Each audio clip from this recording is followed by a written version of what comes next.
দেখো ফ্রেন্ড, সর্বপ্রথম আমি একটা কথা কইতে চাই। আমি কোনো মানে জাতি ধর্ম লইয়া কথা কইতাম না। আর আমি ফেসবুকও ভিডিও টিডিও করি। আর আমি এইসব লইয়া মানে মায়ের দাঙ্গা লইয়া বা কেউ রোস্ট মারামারি ভিডিও আমি করি না। আর একদিন বালা পাই না, মানে মোটামুটি ভেজাল বালা পাই না, লাগালাগি বালা পাই না। আমি একটা মানে ছোটো মোটো মানুষ, নিজে কাম দান্দা করিয়ে আমি নিজে খাই, আমার নিজের ফ্যামিলি চালাই লইয়া যাই। সবচেয়ে বড় কথা হয়েছে, দেখো, যে কোনো দেশ হোক, হিন্দু, মুসলিম, নাগা, নেপালি, মণিপুরি, যে কোনো কিছু, আমি একটা জিনিস মনে করি, সব হইল একটা মানুষ। মানুষের ভিতরে আত্মা আছে, মানুষের ভিতরে মন আছে, মানুষের দুঃখ পায়, মানে এরকম মানে জিনিস আছে মানুষের ভিতরে, ফিলিংসটা আছে। কিন্তু একটা মানুষের যে পুলিশের হাত থেকে নিয়ে মানুষে মারতে পারে, এটা কোনো রকমও মানা যায় না। পুলিশের হাত থেকে যে নিয়ে মানুষ মারতে পারে, এটা মানা যায় না। সব দেশে মোটামুটি কম বেশ একটা প্রশাসন থাকতে লাগে, বা প্রশাসন থাকে বা প্রশাসন আছে। তারে পুলিশের হাত থেকে নিয়ে মানুষে মারছে, মারিয়া মানে মানে জিন্দা মারি ফেলাই দিছে। এরপরে তারা মারার পরে ডেড বডি দিছে না, তারা জ্বালাইবার বন্ধু, তারা নিজে জ্বালাই দিছে। বহুত বড় ভুল জিনিস, এটা আমি মনে করি।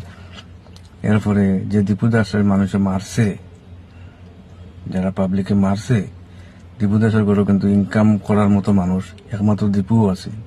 এখন তার যে ফ্যামিলির মধ্যে তার বুড়া মা, বুড়া বাবা, ভাই বোন, তার ছেলে মেয়ে বোধহয় থাকতে পারে, এমন তো জানি না।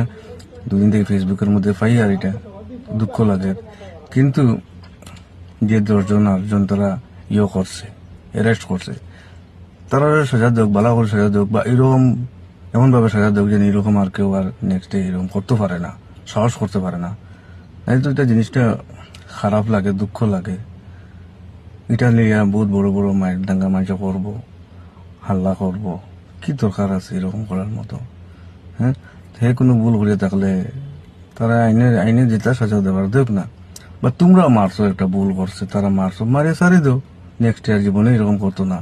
আর পুলিশ প্রশাসনটা কইয়া তোমরা যদি তারা নিছো বা হেড যদি বাগিয়ে তোমার কাছে গেছে, তোমরা সারি দেওয়াটা উচিত হয়েছে না, যেহেতু কিন্তু শান্ত হয়েছে না। ওটাও আমি কইতাম চাইলাম যে তারা করছো ঠান্ডা হয়ে যাও, আর কোনদিন এরকম কেউ করিও না। ওরকম চিন্তাধারা লইয়া চলো ভাই, বুঝছো নি? ওরকম ভালো চিন্তাধারা লইয়া চলো। সবার ঘরে মা, বোন, ছেলে মেয়ে সব আছে। এটা বুঝতে আসলে যে তার ঘরে ইনকাম করানোলা কেউ নাই।